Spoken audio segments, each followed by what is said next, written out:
Hello everyone. Today we'll start with multi-stage amplifiers. The third module is dealing with multi-stage amplifiers, power amplifiers and oscillators. So first, multi-stage amplifiers. So what is basically a multi-stage amplifier? An amplifier with multiple stages. നമ്മൾ ഇത്രയും നേരം നോക്കിയത് കഴിഞ്ഞ മൊഡ്യൂളുകളിലൊക്കെ നോക്കിയത് ഒരു single amplifier അല്ലെങ്കിൽ ഒരു single transistor amplifier ആയിരുന്നു. ബട്ട് ഇൻ പ്രാക്ടിക്കൽ നമ്മൾ ചെയ്യുന്ന കാര്യങ്ങളൊക്കെ like for many application a single transistor will not be enough അല്ലെങ്കിൽ will not be sufficient to give the required amplification factor. Okay, നമുക്ക് ഒരു പെർട്ടിക്കുലർ ഇൻപുട്ട് സിഗ്നൽ എടുത്തിട്ട് അതിന്റെ ആപ്ലിക്കേഷന് നമുക്ക് അറിയാം ഇത്രത്തോളം ആംപ്ലിഫൈ ചെയ്യണം. സോ ആ ഒരു സ്പെസിഫിക്കേഷൻ നമുക്ക് എപ്പോഴും ഒരു സിംഗിൾ ട്രാൻസിസ്റ്റർ വെച്ച് ചിലപ്പം മീറ്റ് ചെയ്യാൻ പറ്റിക്കൊള്ളണമെന്നില്ല. അങ്ങനത്തെ സിറ്റുവേഷനിൽ a single transistor alone will not give you the desired amplification factor. So as a solution to this, the amplifier circuit can be connected in series. It's important they are connected in series or in cascaded form. Okay, they can be connected in series as well as they can series, or you can say it as they are connected in cascaded form. Okay, cascaded എന്നാണ് നമ്മൾ അതിനെ വിളിക്കുന്നത്. Okay, അതായത് ഒന്നിൽ കൂടുതൽ transistors നമ്മൾ series ആയിട്ട് connect ചെയ്യും and they produces the required voltage, current as well as the power gain through the use of two or more stages. When the single stage amplification is not enough for you, you'll go for multiple stages. അപ്പോൾ എന്താ സംഭവിക്കുക?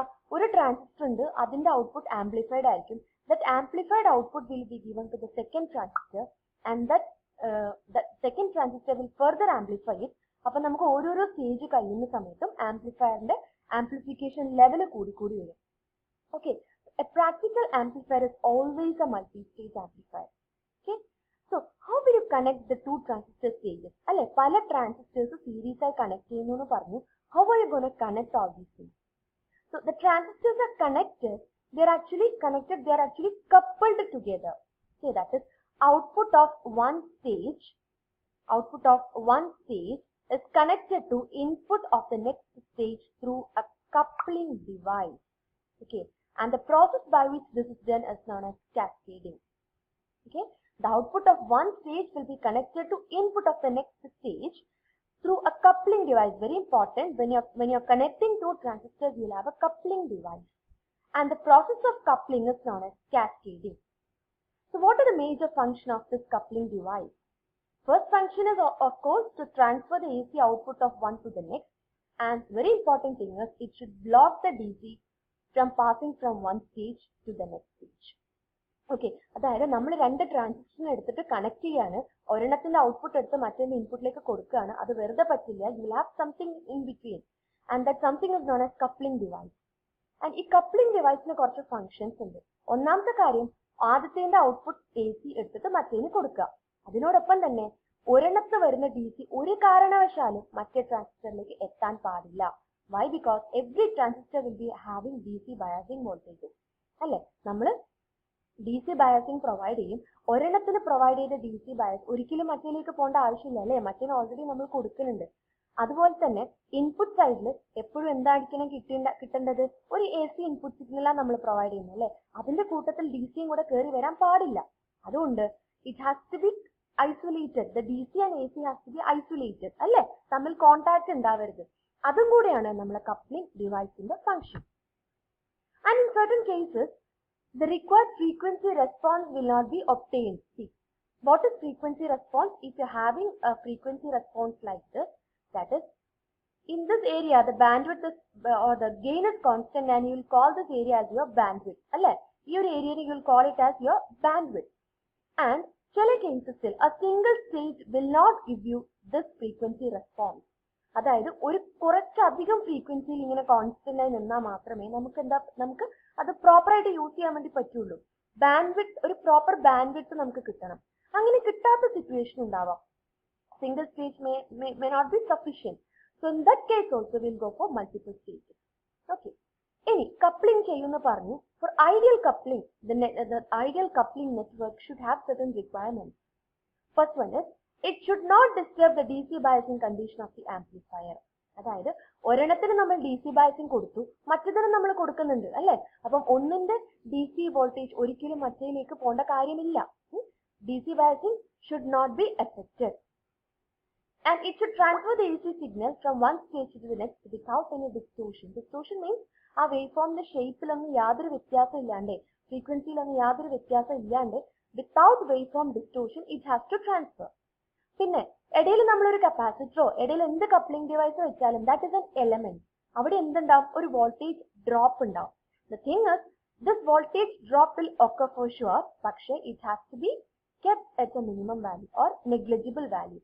Loads across the coupling network should be very minimum. The last one is, it should offer equal impedance to various frequencies of the signal wave. അതായത് frequency independent ആയിരിക്കണം ആ coupling device. അതായത് ഫ്രീക്വൻസിക്ക് അനുസരിച്ച് അതിന്റെ ഇംപിഡൻസ് വേരി ചെയ്തുകൊണ്ടിരുന്നാൽ ഗെയിനും vary ചെയ്യില്ലേ? It should not happen.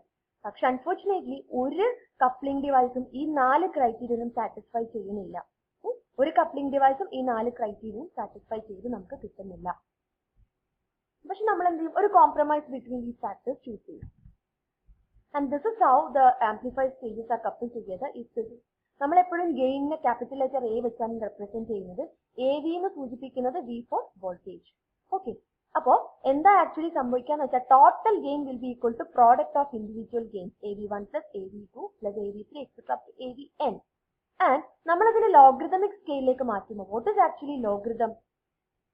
അതായത് ലോഗരിതമിൽ നമ്മൾ പറയാണ് ലോഗ് ഓഫ് എ ബി എന്താണ്? Log of a b is equal to log a plus log b. ലോഗിൽ നമുക്ക് മൾട്ടിപ്ലിക്കേഷൻ അഡീഷൻ ആക്കി നമുക്ക് മാറ്റാൻ വേണ്ടി പറ്റും. ഇപ്പൊ ഇവിടെ നമ്മൾ ലോഗ് അപ്ലൈ ചെയ്യാന്ന് വെക്കും. ലോഗ് ഓഫ് എ എന്താണ്? Log of AV1 plus AV2 ഒക്കെ ലോഗരിതമാണ് ഉദ്ദേശിക്കുന്നത് അല്ലേ? അപ്പൊ എന്താ സംഭവിക്കുന്നത്? Log AV1 plus log AV2 plus log AV3 അങ്ങനെ പോകും.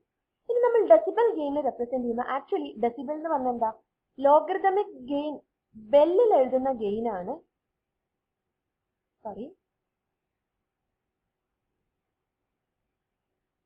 നമ്മൾ ബെല്ലിൽ എഴുതുന്ന ഗെയിൻ ആണ് ലോഗ് ഓഫ് എ എന്ന് പറഞ്ഞു കഴിഞ്ഞാൽ. ഡെസിബൽ എന്ന് പറയുമ്പോൾ എന്താ ഉദ്ദേശിക്കുന്നത്? 10 ടൈംസ് ബെല്ലാണ് ഡെസിബൽ, അതായത് 10 ലോഗ് എ എന്ന് പറയാം. ഇനി പവർ ആണ് ആക്ച്വലി ഇങ്ങനെ നമ്മൾ റെപ്രസെന്റ് ചെയ്യുക. പവർ എന്താണ്? പവർ എന്ന് പറയുമ്പോൾ V²R ആണ് അല്ലെ? അപ്പൊ നമ്മൾ 10 ലോഗ് V²R എന്ന് എഴുതുകയാണെങ്കിൽ സ്ക്വയർ ടേം ഒക്കെ എന്താവും? 2 ഇൻറ്റു ലോഗ് ആവും അല്ലേ? 2 log V/R എന്ന് വരും. 2 ഇൻറ്റു ഡെസിബൽ ആണ്. അപ്പം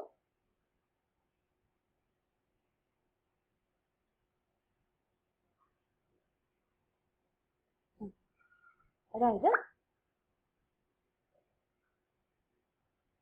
10 log V²R എന്ന് പറയുന്ന സമയത്ത് 2 ഇൻറ്റു 10 log V/R ആണ്. That is 20 log V/R.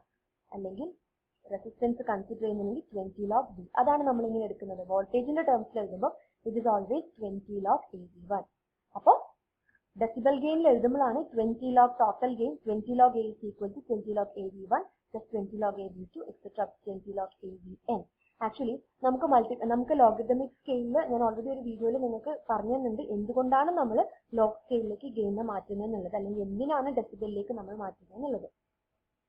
ഇപ്പൊ കൺവീനിയൻസ് ഓഡിയോ റേഞ്ചിലൊക്കെ പെർസെപ്ഷനൊക്കെ നമുക്ക് ലോഗ് സ്കെയിലാണ് വേരി ചെയ്യുന്നത്. അതേപോലെ നമുക്ക് എന്ത് കാൽക്കുലേഷനും മൾട്ടിപ്ലിക്കേഷൻ ആയാലും എന്താ പവർ ഒക്കെ ആയാലും റേസ് ടു സ്ക്വയർ ക്യൂബ് അങ്ങനെയൊക്കെ വരുമ്പോഴും നമുക്ക് വലിയ വാല്യൂസിന് അല്ലെങ്കിൽ 1/1000 10⁻³ ഇങ്ങനെയൊക്കെ വരുമ്പോഴും ലോഗ് സ്കെയിൽ അതിനെ വളരെ എളുപ്പത്തിൽ റെപ്രസെന്റ് ചെയ്യാൻ വേണ്ടി പറ്റും. Easy for calculation. So multi-stage amplifiers में पला coupling methods होंगे. There are many coupling circuits used for multi-stage amplifiers, which include direct coupling, RC coupling, transformer coupling, and impedance coupling. That is how the stages are coupled together or how the stages are connected together. Direct coupling means T1 and T2 will be very directly coupled. അതായത് T1 എടുത്ത് direct ആയിട്ട് T2ലേക്ക് connect ചെയ്യാൻ ഇവിടെ യാതൊരു ഡിവൈസും in between ഇല്ല. RC coupling ആണെങ്കിൽ ഒരു T1 എടുത്തിട്ട് T2ലേക്ക് കണക്ട് ചെയ്യുന്നു. ഇവിടെ ഒരു കപ്പാസിറ്ററും റെസിസ്റ്റൻസ് ഒന്നുമല്ല, റെസിസ്റ്റൻസ് കപ്പാസിറ്റൻസ് അറേഞ്ച്മെന്റ് ഉണ്ടാവും. ട്രാൻസ്ഫോമർ ആണെങ്കിൽ T1 ഓക്കെ T1 എടുത്ത് T2ലേക്ക് കണക്ട് ചെയ്യുമ്പോൾ ഇൻ ബിറ്റ്വീൻ ആരുണ്ടാവും? ഇൻ ബിറ്റ്വീൻ ട്രാൻസ്ഫോമർ ഉണ്ടാവും. Okay, impedance coupling, impedance matching അത് നിങ്ങൾക്ക് ആവശ്യമില്ല. Only the first 3 things is necessary for you. The various types of coupling എങ്ങനെയാണ് രണ്ട് ട്രാൻസിസ്റ്റർ കണക്ട് ചെയ്യുന്നത് എന്നുള്ളതാണ്. ഡയറക്റ്റ് ആയിട്ട് കണക്ട് ചെയ്യാം, ആറും സിയും വെച്ച് കണക്ട് ചെയ്യാം, ട്രാൻസ്ഫോമർ വെച്ച് കണക്ട് ചെയ്യാം. ഇനി ഇത് എങ്ങനെയാണെന്നുള്ളത് ഡീറ്റെയിൽ ചെയ്ത് നമുക്ക് വീഡിയോസിൽ നോക്കാം. What is direct coupling, what is RC, what is transformer എല്ലാം നമുക്ക് ഡീറ്റെയിൽ ചെയ്ത് പഠിക്കാം.